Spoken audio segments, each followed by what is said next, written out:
Nang pumasok si Lina Morrill sa lupain ng mga Valment, walang nakakilala sa batang babaeng minsang tumatakbo sa mga pasilyo nito. 10 taon na ang nakalipas, pagmamayari pa ng kanyang pamilya ang tahanang iyon.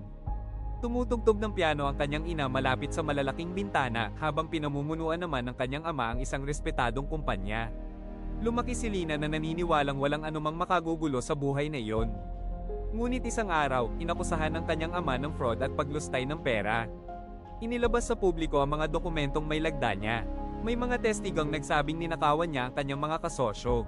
Inaresto siya sa harap ng kanyang asawa at anak habang sunod-sunod ang flash ng mga kamera ng mga journalist. Makalipas ang ilang linggo, binili ni Antoine Valment ang kumpanya ng mga Morrill sa napakababang halaga. Hindi kailanman nakayanan ng ina ni Lina ang iskandalo. Mabilis na hamina ang kalusugan nito at namatay makalipas lamang ang ilang buwan. Ipinadala si Lina sa malayong lugar dala ang isang maliit na malita, ilang litrato, at isang pendant na hugis araw. Sa loob ng 10 taon, umikot ang buong buhay niya sa iisang ideya. Babalik siya balang araw at wawasakin ng mga Valment.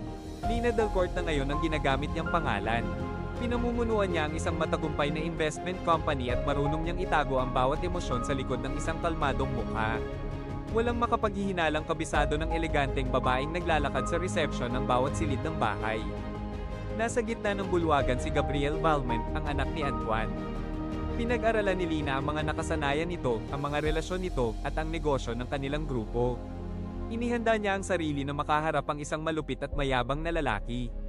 Ngunit hindi katulad ni Gabriel ang halimaw na nabuo sa kanyang isip. Tahimik ito, seryoso, at tila walang gaanong interes sa karangyon. Pinoprotektahan nito ang mga empleyado, tumututol sa ilang tanggalan, at naglalaan ng maraming oras sa may sakit nitong kapatid na babae. Ginulo ng hindi inaasahang kabutihang iyon ang kalooban ni Lina, ngunit ipinagpatuloy pa rin niya ang kanyang plano. Sinadya niyang magkaroon sila ng ilang pagkakataong magkita.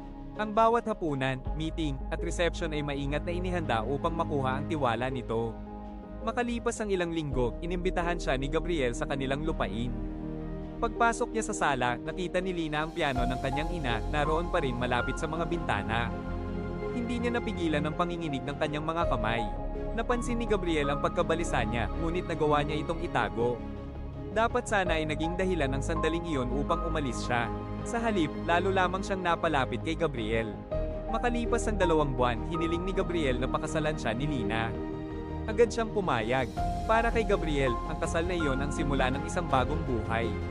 Para kay Lina, iyon ang pagkakataong makapasok sa mismong puso ng pamilyang nais niyang wasakin. Idinaos ang kasal sa pribadong kapilya ng lupain. Naroon ang buong lungsod. Naghihintay ang mga journalist sa labas ng mga gate habang pinagmamasdan ng pinakamakapangyarihang pamilya ang bagong asawa ni Gabriel Valment. Sa buong seremonya, hindi inalis ni Antoine ang tingin kay Lina. Nang pipirma na siya sa rehistro, lumabas mula sa kanyang damit ang pendant na hugis araw. Nanigas ang mukha ni Antoine. Nakilala niya ang alahas ng ina ni Lina. Naunawaan ni Lina na alam na nito ang tunay niyang pagkakakilanlan.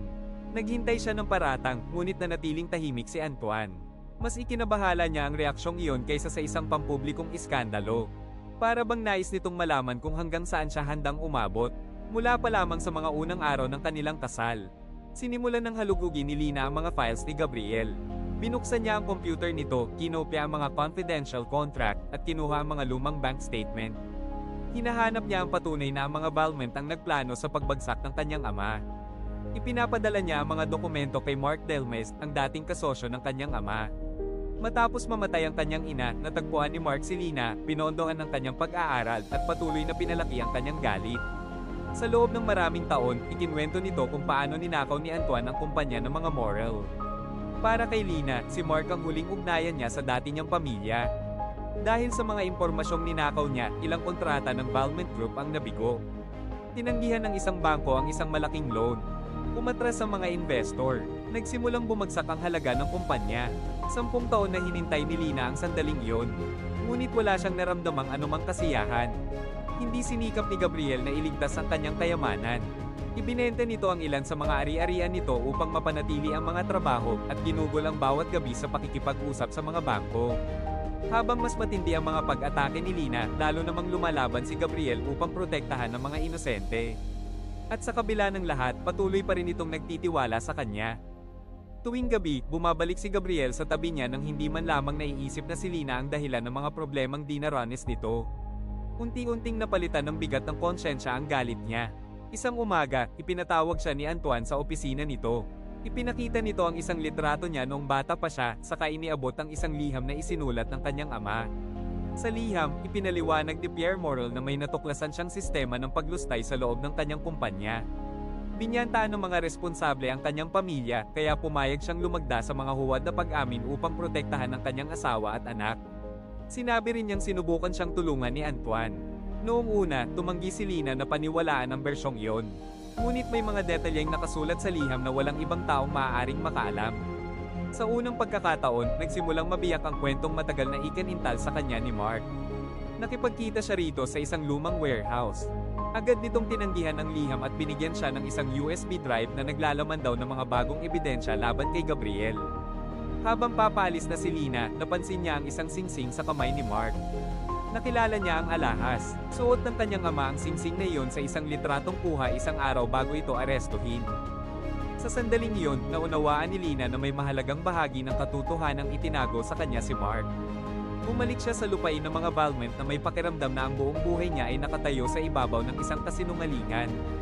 Sa loob ng 10 taon, sinundan niya ang isang simpleng kwento. Walang kasalanan ng kanyang ama. Ang mga Valment ang may sala. Iniligtas siya ni Mark upang balang araw ay makamit niya ang hustisya. Ngunit winasak ng singsing ang katiyakang iyon. Binasa muli ni Lina ang buong liham ng kanyang ama, ngunit sa pagkakataong ito, hindi na niya hinanap sa bawat salita ang kasalanan ng mga Valment.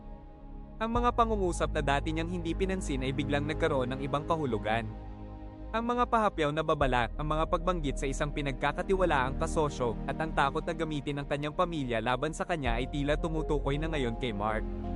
Nang maalala niya ang singsing, ang impormasyong palaging kontrolado ni Mark at ang paraan ng paggabay nito sa kanyang paghihiganti, naunawaan ni Lina na sinubukan siyang balaan ng kanyang ama nang hindi nito tuwirang may sulat ang pangalan ni Mark.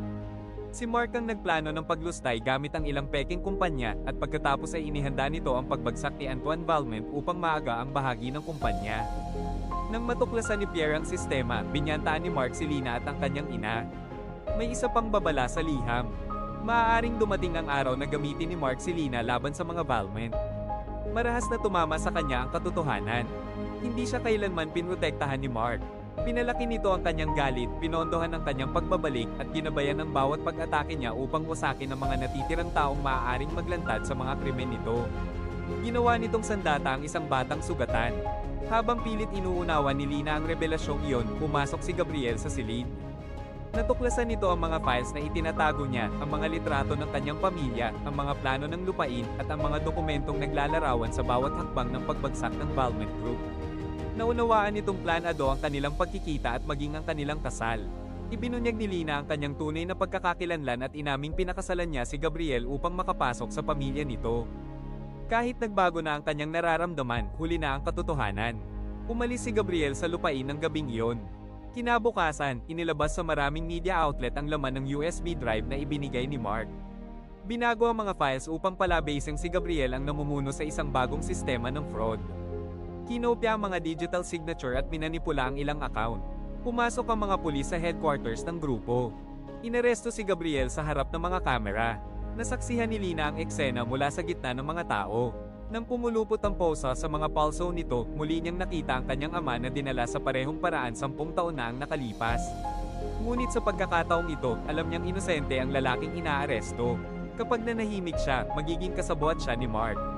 Pumunta si Lina sa korte at hayagang ibinunyag ang kanyang tunay na pangalan. Inamin niyang ninakaw niya ang mga confidential document at ipinaliwanag na ginawa niya iyon upang ipaghiganti ang kanyang ama. Ibinigay niya sa mga pulis ang orihinal na liham at inakusahan si Mark na siyang nagplano sa dalawang fraud. Agad daw winasak ng pag-amin na iyon ang reputasyong matagal niyang itinayo.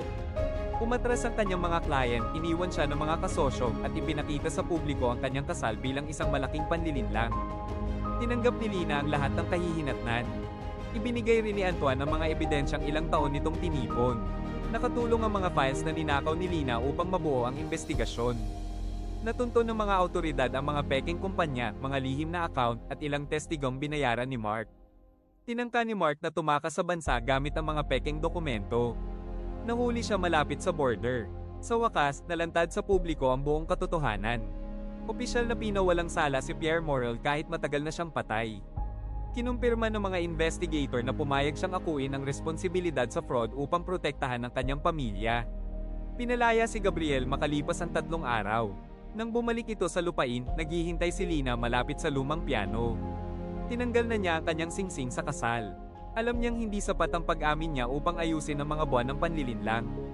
Iniligtas niya si Gabriel, ngunit sinira rin niya ang tiwala nito, inilagay sa panganib ang kumpanya nito, at ginamit ang pagmamahal nito upang makalapit sa pamilya. Hindi siya hiniling ni Gabriel na manatili. Umalis si Lina sa lupain kinabukasan. Tinalikuran niya ang pangalang Delport at muling ginamit ang kanyang tunay na pangalan. Ibinenta niya ang ilan sa kanyang mga ari-arian upang mabayaran ang pinsalang dinanas ng mga empleyadong naapektuhan ng kanyang mga pag-atake. Sa mga sumunod na buwan, natutunan niyang mabuhay ng walang paghihiganti. Sa una, tila hungkag ang ganoong buhay.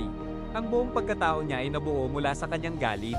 Nang wala na siyang kaaway na kailangang labanan, hindi na niya alam kung sino siya.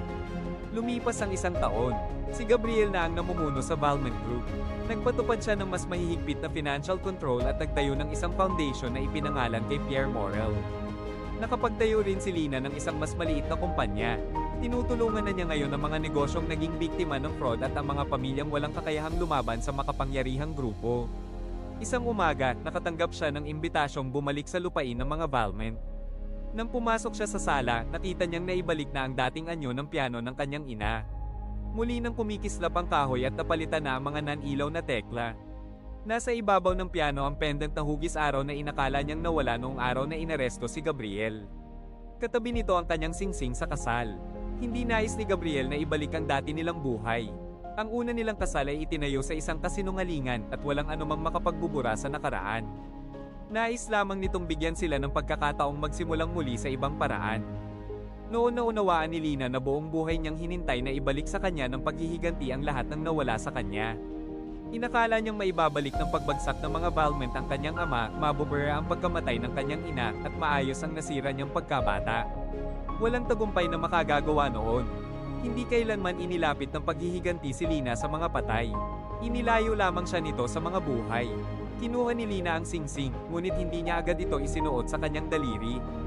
Umupo siya sa harap ng piano at ipinatong ang kanyang mga kamay sa mga tekla. Dahan-dahang pinuno ng melody ang dating tinutugtog ng kanyang ina ang buong sala. Nanatili si Gabriel sa tabi niya ng tahimik.